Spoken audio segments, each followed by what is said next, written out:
অবনতি কোণের মান কত ডিগ্রি হলে একটি খুঁটির দৈর্ঘ্য ও তার ছায়ার দৈর্ঘ্য সমান হবে? তো প্রথমেই অবনতি কোণ বলতে কি বোঝায় সেটা একটু জেনে নেওয়া যাক। অবনতি কোণ হচ্ছে ভূতলের একটি রেখা এবং তার সমান্তরাল একটি রেখা। এখন এই সমান্তরাল রেখার উপর একটি বিন্দু এই ভূরেখার উপর একটি বিন্দুর সাথে যে কোণ উৎপন্ন করে এই কোণটিকে বলা হয় অবনতি কোণ, এবং নিচে যে কোণটি উৎপন্ন হয় তাকে বলা হয় উন্নতি কোণ। তো আমাদের কোশ্চেনে বলা আছে অবনতি কোণের মান কত ডিগ্রি হলে একটি খুঁটির দৈর্ঘ্য ও তার ছায়ার দৈর্ঘ্য সমান হবে।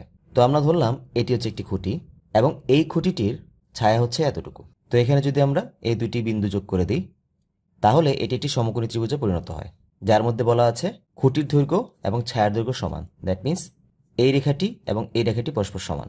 তো যেহেতু এই ত্রিভুজের মধ্যে দুটি বাহু পরস্পর সমান, তার মানে এই ত্রিভুজটি হয়ে গেছে একটি সমদ্বিবাহু সমকোণী ত্রিভুজ।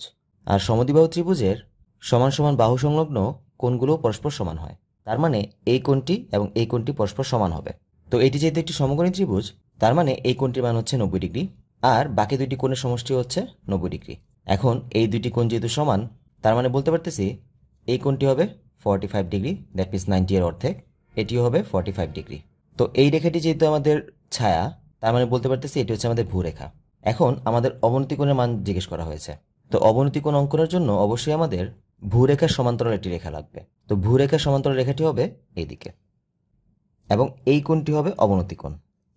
যেহেতু ভূরেখা এবং এই রেখাটি পরস্পর সমান্তরাল এবং এই রেখাটি এদেরকে ছেদ করেছে, তার মানে এই কোণটি এবং এই কোণটি পরস্পর সমান হবে, কারণ দুটি সমান্তরাল রেখাকে একটি রেখা ছেদ করলে একান্তর কোণ জোড়া পরস্পর সমান হয়। এখন এটি যেহেতু 45 ডিগ্রি, তার মানে এটিও হবে 45 ডিগ্রি। দ্যাট মিনস অবনতি কোণ হচ্ছে 45 ডিগ্রি।